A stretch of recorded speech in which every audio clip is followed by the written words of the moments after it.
Paul déclarait à Timothée, « N'aie donc point honte du témoignage à rendre à notre Seigneur, ni de moi, son prisonnier, mais souffre avec moi pour l'Évangile selon la puissance de Dieu. » Pourquoi ce « n'aie pas honte » ? Oh, pour ne pas encourir cette honte, nous essayons d'être en bon terme avec le monde. Nous sommes honteux d'être différents. Nous pensons perdre un certain prestige. Nous pensons perdre de l'influence si nous ne sommes pas, d'une certaine manière, bien avec tout le monde.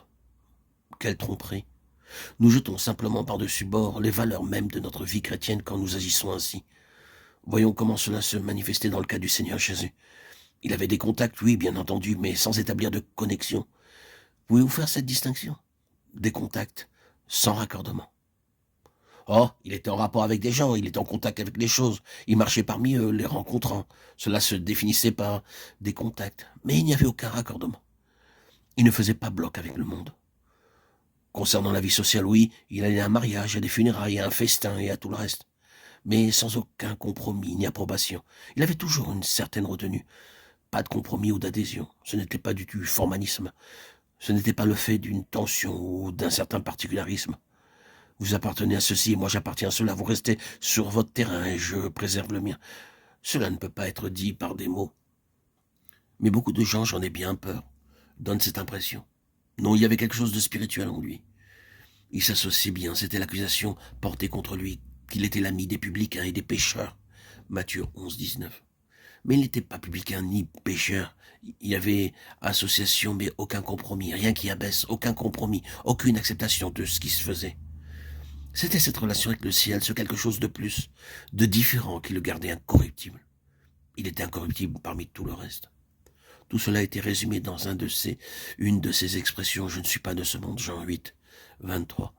Il n'y avait jamais eu auparavant quelqu'un d'autre qui, comme lui, avait porté le fardeau d'autres vies. Non, jamais personne d'autre n'avait eu une vie aussi marquée par l'intérêt porté aux autres, mais en même temps marquée par un réel détachement. Il y avait quelque chose là qui était différent, qui faisait de lui une sorte d'étranger, et tout le monde le savait. C'était une chose très importante. La vie chrétienne dans le Nouveau Testament est clairement montrée comme étant divine dans chaque aspect, divine dans sa naissance, née d'en haut, divine dans sa pérennité, divine dans sa consommation, dans son élévation, oui, divine dans sa vocation. Un divin appel, tout ce qui est céleste caractérise la vie chrétienne selon la parole de Dieu. L'Esprit Saint venant ici-bas du ciel n'est pas venu pour que nous ayons du succès dans ce monde, ni pour faire prospérer nos entreprises ici-bas, ni être employés par nous pour réaliser les choses qui nous intéressent et cautionner nos plans. Il n'est pas venu ici-bas du ciel pour une de ces choses. Il est venu ici-bas pour nous reconstituer comme un peuple céleste et pour nous transposer au ciel. C'est cela tout son travail. Reconstituer tout notre être selon la pensée céleste. C'est ce qu'il veut obtenir.